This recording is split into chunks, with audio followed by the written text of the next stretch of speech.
The Adventure of the Dying Detective by Sir Arthur Conan Doyle.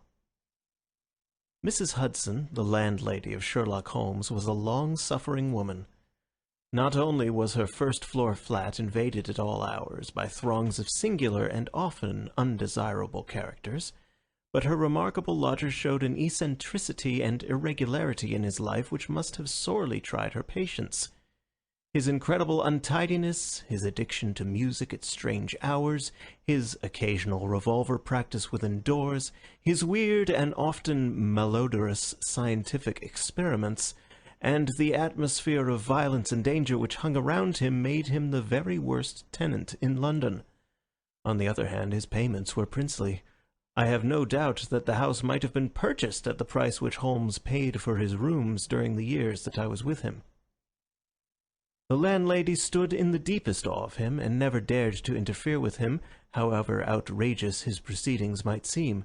She was fond of him, too, for he had a remarkable gentleness and courtesy in his dealings with women. He disliked and distrusted the sex, but he was always a chivalrous opponent. Knowing how genuine was her regard for him, I listened earnestly to her story, when she came to my rooms in the second year of my married life and told me of the sad condition to which my poor friend was reduced. "He's dying, Dr. Watson," said she. "For 3 days he has been sinking, and I doubt if he will last the day. He would not let me get a doctor. This morning, when I saw his bones sticking out of his face, and his great bright eyes looking at me, I could stand no more of it. 'With your leave or without it, Mr. Holmes, I am going for a doctor this very hour,' said I. 'Let it be Watson, then,' said he. 'I wouldn't waste an hour in coming to him, sir, or you may not see him alive.' I was horrified, for I had heard nothing of his illness. I need not say that I rushed for my coat and my hat. As we drove back, I asked for the details. 'There is little I can tell you, sir. He has been working at a case down in Rotherhithe, in an alley near the river, and he has brought this illness back with him. He took to his bed on Wednesday afternoon and has never moved since. For these 3 days neither food nor drink has passed his lips.' 'Good God, why did you not call in a doctor?' 'He wouldn't have it, sir. You know how masterful he is. I didn't dare to disobey him. But he's not long for this world, as you'll see for yourself the moment that you set eyes on him.' He was indeed a deplorable spectacle. In the dim light of a foggy November day, the sick room was a gloomy spot, but it was that gaunt, wasted face staring at me from the bed which sent a chill to my heart. His eyes had the brightness of fever, there was a hectic flush upon either cheek, and dark crusts clung to his lips. The thin hands upon the coverlet twitched incessantly, his voice was croaking and spasmodic. He lay listlessly as I entered the room, but the sight of me brought a gleam of recognition to his eyes. 'Well, Watson, we seem to have fallen upon evil days,' said he in a feeble voice, but with something of his old carelessness of manner. 'My dear fellow,' I cried, approaching him. 'Stand back! Stand right back!' said he with the sharp imperiousness which I had associated only with moments of crisis. 'If you approach me, Watson, I shall order you out of the house.' 'But why?' 'Because it is my desire. Is that not enough?' Yes, Mrs. Hudson was right. He was more masterful than ever. It was pitiful, however, to see his exhaustion. 'I only wished to help,' I explained. 'Exactly. You will help best by doing what you are told.' 'Certainly, Holmes.' He relaxed the austerity of his manner. 'You are not angry?' he asked, gasping for breath. Poor devil, how could I be angry when I saw him lying in such a plight before me? 'It's for your own sake, Watson,' he croaked. 'For my sake?' 'I know what is the matter with me. It is a coolie disease from Sumatra, a thing that the Dutch know more about than we, though they have made little of it up to date. One thing only is certain, it is infallibly deadly, and it is horribly contagious.' He spoke now with a feverish energy, the long hands twitching and jerking as he motioned me away. 'Contagious by touch, Watson. That's it, by touch. Keep your distance and all is well.' 'Good heavens, Holmes! Do you suppose that such a consideration weighs with me of an instant? It would not affect me in the case of a stranger. Do you imagine it could prevent me from doing my duty to so old a friend?' Again I advanced, but he repulsed me with a look of furious anger.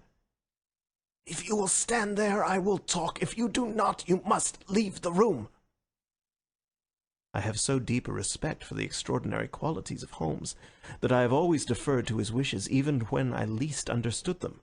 But now all my professional instincts were aroused. Let him be my master elsewhere. I at least was his in a sick room. "Holmes," said I, "you are not yourself. A sick man is but a child, and so I will treat you. Whether you like it or not, I will examine your symptoms and treat you for them." He looked at me with venomous eyes.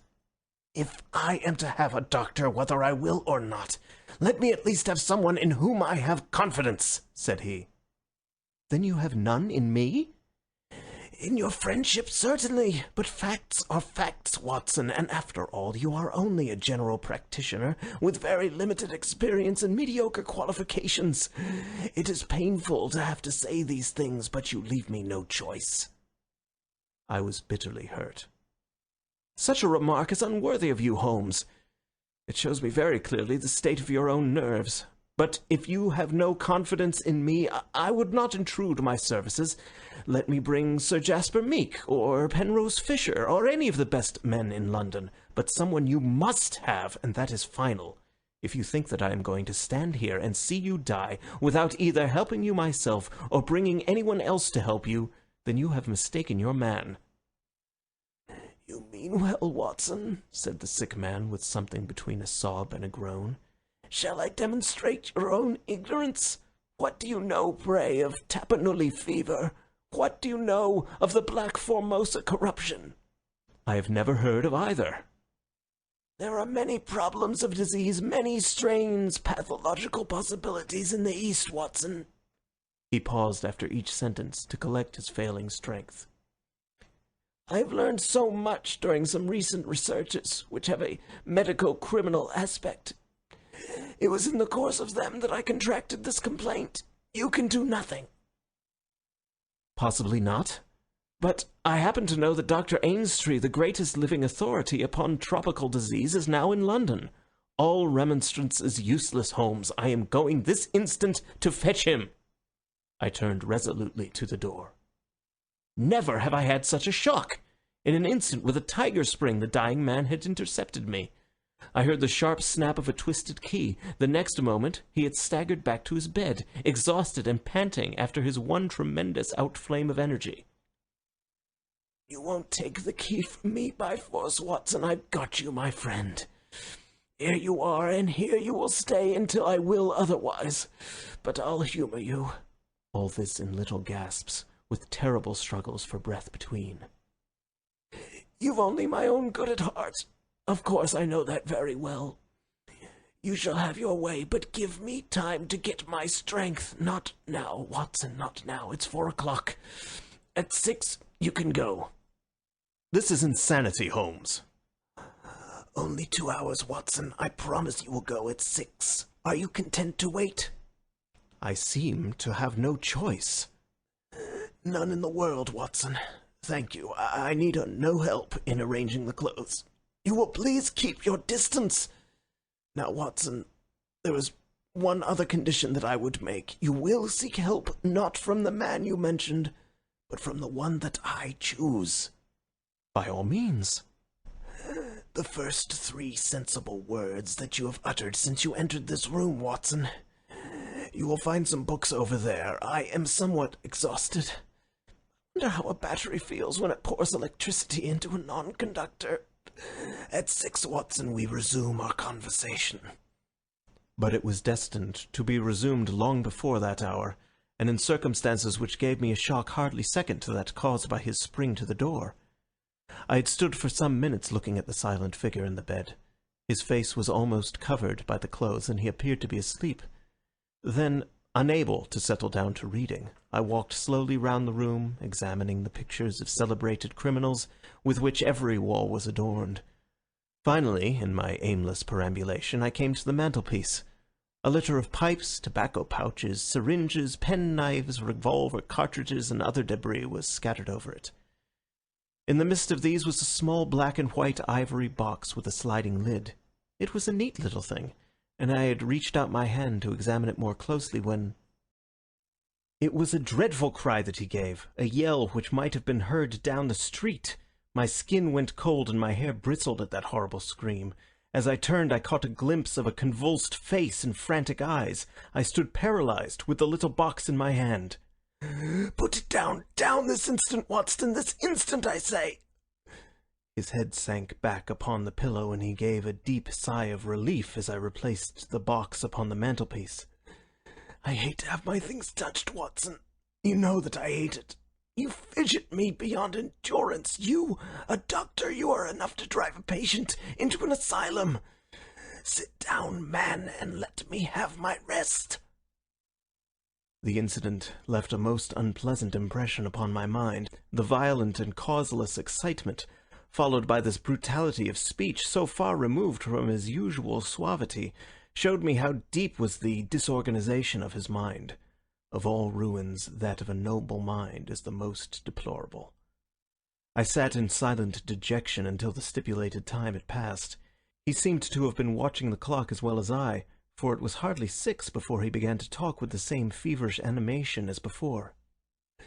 "Now, Watson," said he, "have you any change in your pocket?" "Yes."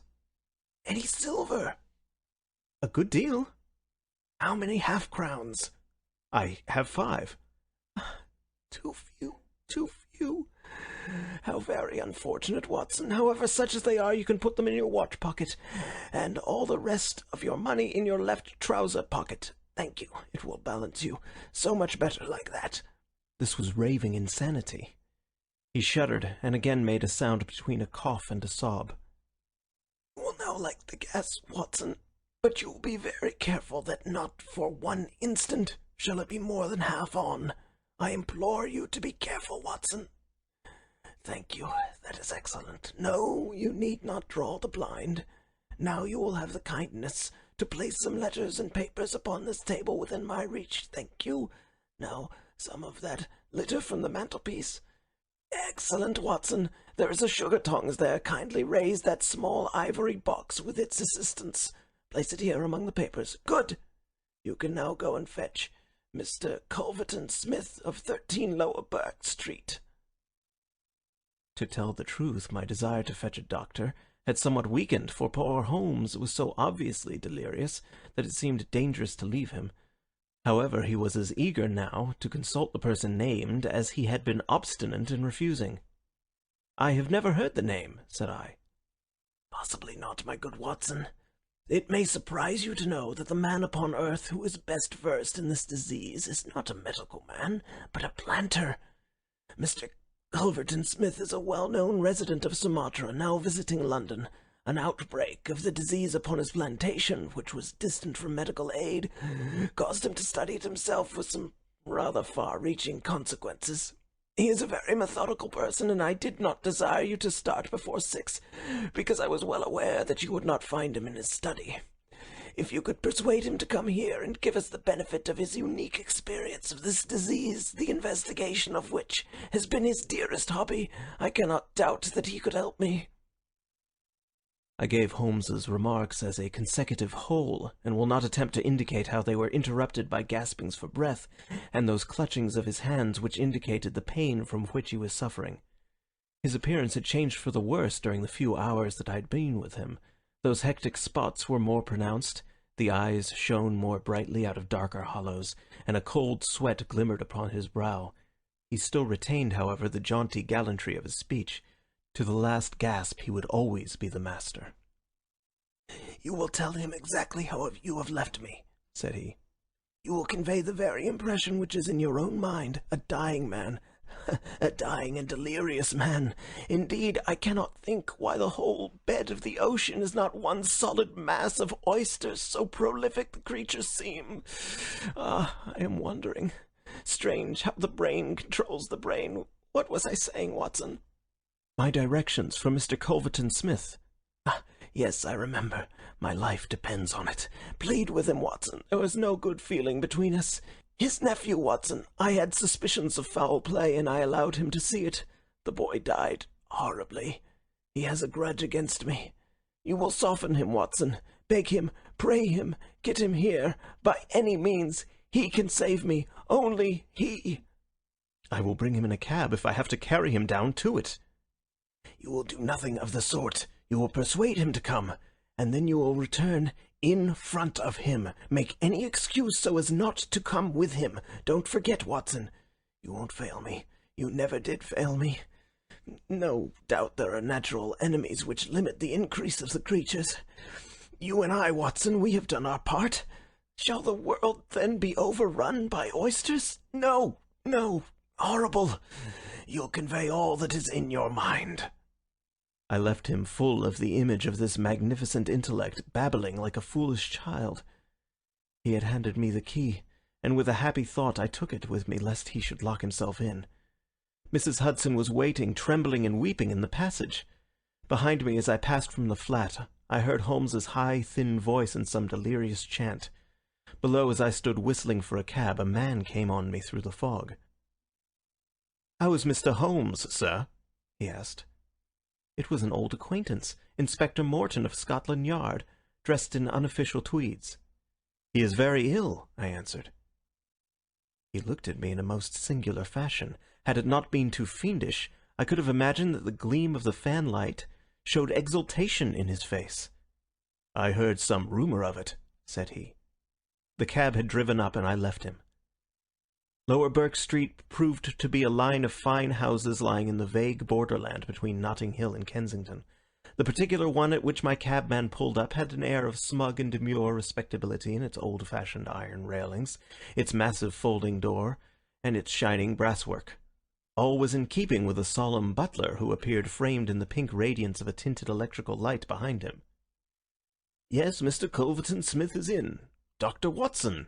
Very good, sir. I will take up your card." My humble name and title did not appear to impress Mr. Culverton Smith. Through the half-open door I heard a high, petulant, penetrating voice.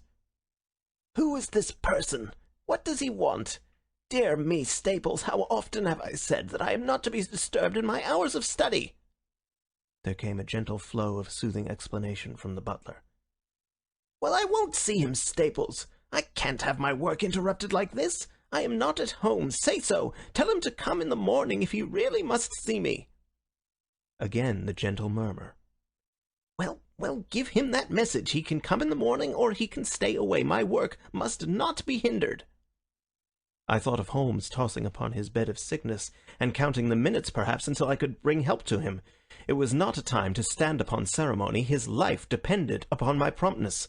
Before the apologetic butler had delivered his message, I had pushed past him and was in the room. With a shrill cry of anger, a man rose from a reclining chair beside the fire. I saw a great yellow face, coarse-grained and greasy, with heavy double chin and two sullen, menacing grey eyes which glared at me from under tufted and sandy brows. A high bald head had a small velvet smoking cap poised coquettishly upon one side of its pink curve. The skull was of enormous capacity, and yet as I looked down I saw to my amazement that the figure of the man was small and frail, twisted in the shoulders and back like one who has suffered from rickets in his childhood. "What's this?" he cried in a high, screaming voice. "What is the meaning of this intrusion? Didn't I send you word that I would see you tomorrow morning?" "I am sorry," said I, "but the matter cannot be delayed. Mr. Sherlock Holmes—" The mention of my friend's name had an extraordinary effect upon the little man. The look of anger passed in an instant from his face. His features became tense and alert. "Have you come from Holmes?" he asked. "I have just left him." "What about Holmes? How is he?" "He is desperately ill. That is why I have come." The man motioned me to a chair and turned to resume his own. As he did, I caught a glimpse of his face in the mirror over the mantelpiece. I could have sworn that it was set in a malicious and abominable smile. Yet I persuaded myself that it must have been some nervous contraction which I had surprised, for he turned to me an instant later with genuine concern upon his features. "I am sorry to hear this," said he. "I only know Mr. Holmes through some business dealings which we have had, but I have every respect for his talents and his character. He is an amateur of crime, as I am of disease. For him the villain, for me the microbe. These are my prisons," he continued, pointing to a row of bottles and jars which stood upon a side table. Among these gelatin cultivations, some of the very worst offenders in the world are now doing time. It was on account of your special knowledge that Mr. Holmes desired to see you. He has a high opinion of you and thought that you were the one man in London who could help him." The little man started and the jaunty smoking cap slid to the floor. "Why?" he asked. "Why should Mr. Holmes think that I could help him in his trouble?" "Because of your knowledge of Eastern diseases." "But why should he think that this disease which he has contracted is Eastern?" "Because in some professional inquiry he has been working among Chinese sailors down in the docks." Mr. Culverton Smith smiled pleasantly and picked up his smoking cap. "Oh, so that's it, is it?" said he. "I trust the matter is not so grave as you suppose. How long has he been ill?" "About 3 days." "Is he delirious?" "Occasionally." "Tut, tut, this sounds serious. It would be inhuman not to answer his call. I very much resent any interruption to my work, Dr. Watson, but this case is certainly exceptional. I will come with you at once." I remembered Holmes's injunction. "I have another appointment," said I. "Very good. I will go alone. I have a note of Mr. Holmes's address. You can rely upon my being there within half an hour at most." It was with a sinking heart that I re-entered Holmes's bedroom. For all I knew, the worst might have happened in my absence. To my enormous relief, he had improved greatly in the interval. His appearance was as ghastly as ever, but all trace of delirium had left him, and he spoke in a feeble voice, it is true, but with even more than his usual crispness and lucidity. "Well, did you see him, Watson?" "Yes, he is coming." "Admirable, Watson, admirable. You are the best of messengers." "He wished to return with me." "That would never do, Watson. That would be obviously impossible. Did he ask what ailed me?" "I told him about the Chinese in the East End." "Exactly. Well, Watson, you have done all that a good friend could. You can now disappear from the scene." "I must wait and hear his opinion, Holmes." "Of course you must. But I have reason to suppose that this opinion would be very much more frank and valuable if he imagines that we are alone. There is just room behind the head of my bed, Watson." "My dear Holmes!" "I fear there is no alternative, Watson. The room does not lend itself to concealment, which is as well, as it is the less likely to arouse suspicion. But just there, Watson, I fancy that it could be done." Suddenly he sat up with a rigid intentness upon his haggard face. "Those are the wheels, Watson. Quick, man, if you love me, and don't budge whatever happens. Whatever happens, do you hear? Don't speak, don't move, just listen with all your ears." Then in an instant his sudden access of strength departed, and his masterful, purposeful talk droned away into the low, vague murmurings of a semi-delirious man. From the hiding place into which I had been so swiftly hustled, I heard the footfalls upon the stair, with the opening and the closing of the bedroom door. Then, to my surprise, there came a long silence, broken only by the heavy breathings and gaspings of the sick man. I could imagine that our visitor was standing by the bedside and looking down at the sufferer. At last that strange hush was broken. "Holmes!" he cried. "Holmes!" in the insistent tone of one who awakens a sleeper. "Can't you hear me, Holmes?" There was a rustling as if he had shaken the sick man roughly by the shoulder. "Is that you, Mr. Smith?" Holmes whispered. "I hardly dared hoped that you would come." The other laughed. "I should imagine not," he said. "And yet, you see, I am here. Coals of fire, Holmes, coals of fire." "It is very good of you, very noble of you. I appreciate your special knowledge." Our visitor sniggered. "You do. You are fortunately the only man in London who does. Do you know what is the matter with you?" "The same," said Holmes. "Ah, you recognize the symptoms?" "Only too well." "Well, I shouldn't be surprised, Holmes. I shouldn't be surprised if it were the same. A bad lookout for you if it is. Poor Victor was a dead man on the 4th day. A strong, hearty young fellow. It was certainly, as you said, very surprising that he should have contracted an out-of-the-way Asiatic disease in the heart of London. A disease, too, of which I had made such a very special study. Singular coincidence, Holmes. Very smart of you to notice it, but rather uncharitable to suggest that it was cause and effect. I knew that you did it. Oh, you did you? Well, you couldn't prove it anyhow. But what do you think of yourself, spreading reports about me like that, and then crawling to me for help the moment that you were in trouble? What sort of a game is that, eh? I heard the rasping, labored breathing of the sick man. Give me the water, he gasped. You're precious near your end, my friend, but I don't want to go till I have had a word with you. That's why I give you water. There, don't slop it about. That's right. Can you understand what I say? Holmes groaned. Do what you can for me. Let bygones be bygones, he whispered. I'll put the words out of my head. I swear I will. Only cure me, and I'll forget it. Forget what? Well, about Victor Savage's death. You as good as admitted just now that you had done it. I'll forget it. You can forget it or remember it, just as you like. I don't see you in the witness box. Quite another shaped box, my good Holmes, I assure you. It matters nothing to me that you should know how my nephew died. It's not him we are talking about, it's you. Yes, yes. This fellow who came for me, I've forgotten his name, said that you contracted it down in the East End among the sailors. I could only account for it so. You are proud of your brains, Holmes, are you not? Think yourself smart, don't you? You came across someone who was smarter this time. Now cast your mind back, Holmes. Can you think of no other way you could have got this thing? I can't think. My mind is gone. For heaven's sake, help me. Yes, I will help you. I'll help you to understand just where you are and how you got there. I'd like you to know before you die. Give me something to ease my pain. Painful, is it? Yes, the coolies used to do some squealing towards the end. Takes you as cramp, I fancy. Yes, it is cramp. Well, you can hear what I say anyhow. Listen now. Can you remember any unusual incident in your life just about the time your symptoms began? No, nothing. Think again. I'm too ill to think. Well, then, I'll help you. Did anything come by post? By post? A box, by chance. I'm fainting. I'm gone. Listen, Holmes. There was a sound as if he was shaking the dying man, and it was all that I could do to hold myself quiet in my hiding place.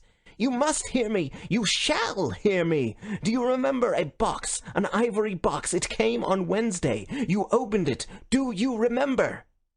Yes. I opened it. There was a sharp spring inside it. Some joke. It was no joke, as you will find to your cost. You fool, you would have it, and you have got it. Who asked you to cross my path? If you had left me alone, I would not have hurt you. I remember, Holmes gasped. The spring, it drew blood. This box, this on the table. The very one, by George. And it may as well leave the room in my pocket. There goes your last shred of evidence. But you have the truth now, Holmes, and you can die with the knowledge that I killed you. You knew too much the fate of Victor Savage, so I have sent you to share it. You are very near your end, Holmes. I will sit here, and I will watch you die. Holmes's voice had sunk to an almost inaudible whisper. What is that? Said Smith. Turn up the gas? Ah, the shadows begin to fall, do they? Yes, I will turn it up, that I may see you the better. He crossed the room, and the light suddenly brightened. Is there any other little service that I can do you, my friend? A match and a cigarette. I nearly called out in my joy and my amazement. He was speaking in his natural voice, a little weak perhaps, but the very voice I knew. There was a long pause, and I felt that Culverton Smith was standing in silent amazement, looking down at his companion. What's the meaning of this? I heard him say at last, in a dry, rasping tone. The best way of successfully acting a part is to be it, said Holmes. I give you my word that for 3 days I have tasted neither food nor drink, until you are good enough to pour me out that glass of water. But it is the tobacco which I find most irksome. Ah, here are some cigarettes. I heard the striking of a match.